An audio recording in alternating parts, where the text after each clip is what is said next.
Assalamualaikum warahmatullahi wabarakatuh. Bismillahirrahmanirrahim.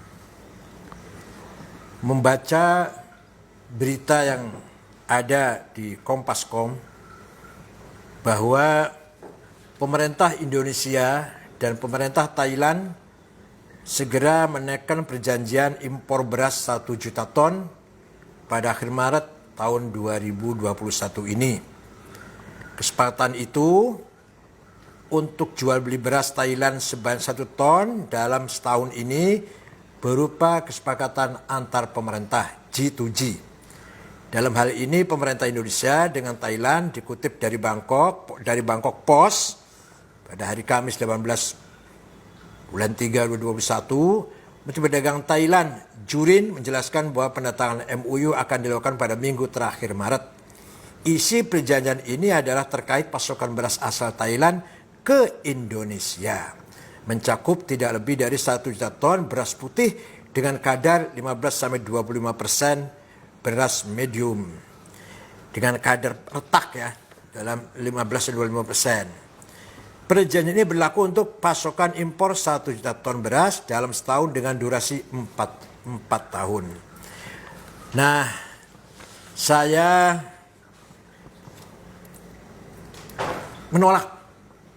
menolak keras impor ini, kesepakatan impor ini.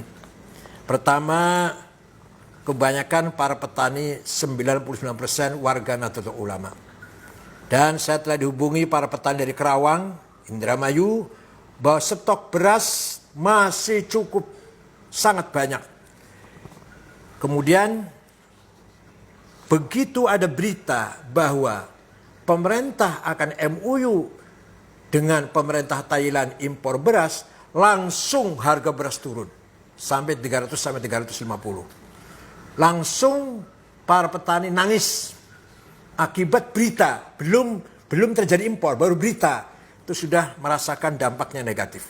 Para tengkulak pun ragu untuk membeli beras dari para petani, menunggu apa yang akan terjadi. Ini jelas sangat merugikan para petani yang terus terang kebanyakan warga Nahdliyin.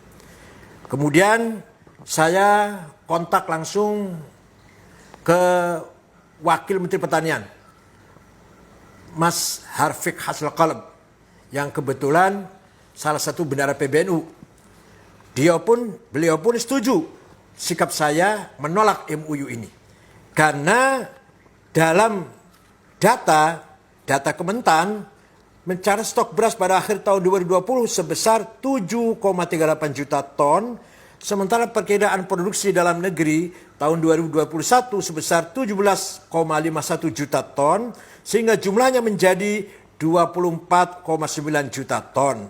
Adapun perkiraan kebutuhan yaitu sebesar 12,33 juta ton, sehingga muncullah angka surplus 12,56 juta ton di tahun 2021 ini. Ini artinya surplus. Ngapain impor? Ini kebijakannya siapa ini? Saya bertanda tanya besar. Untuk apa? Untuk kepentingan siapa? Dan kenapa? Ini harus dilaksanakan. Untuk kepentingan kelompok tertentu pasti ini tujuannya. Saya tahulah. Tolong, nasib petani harus didahulukan. Nasib para petani sebagai tulang punggung ekonomi bangsa ini harus diprioritaskan. Alih-alih untuk mendukung, malah akan menghancurkan nasib mereka ini. Barangkali yang perlu dipertimbangkan lagi adalah kesesuaian data antar lembaga pemerintah.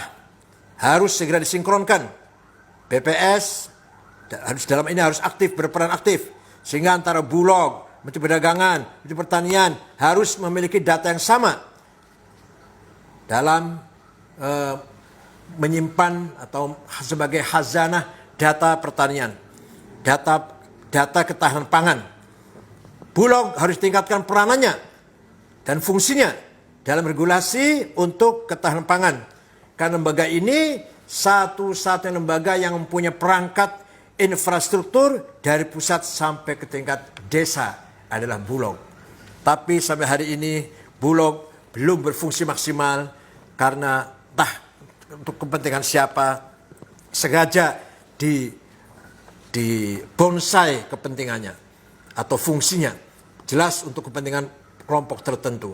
Padahal Bulog punya perangkat dari pusat sampai ke desa. Sekali lagi kesimpulannya, saya Ketua Umum Pengurus Nahdlatul Ulama menolak kesepakatan antara negara Indonesia dengan negara Thailand untuk impor 1 juta beras putih. Karena stok kita surplus. Kata para petani mengatakan, kalau pemerintah mau dibuktikan 1 juta ton sekarang juga siap kami buktikan. Tidak usah besok, tidak usah lusa. Sekarang sudah siap untuk buktikan bahwa kami sudah punya ada beras 1 juta ton. Sekian, terima kasih. Semoga menjadi perhatian. Wassalamualaikum warahmatullahi wabarakatuh.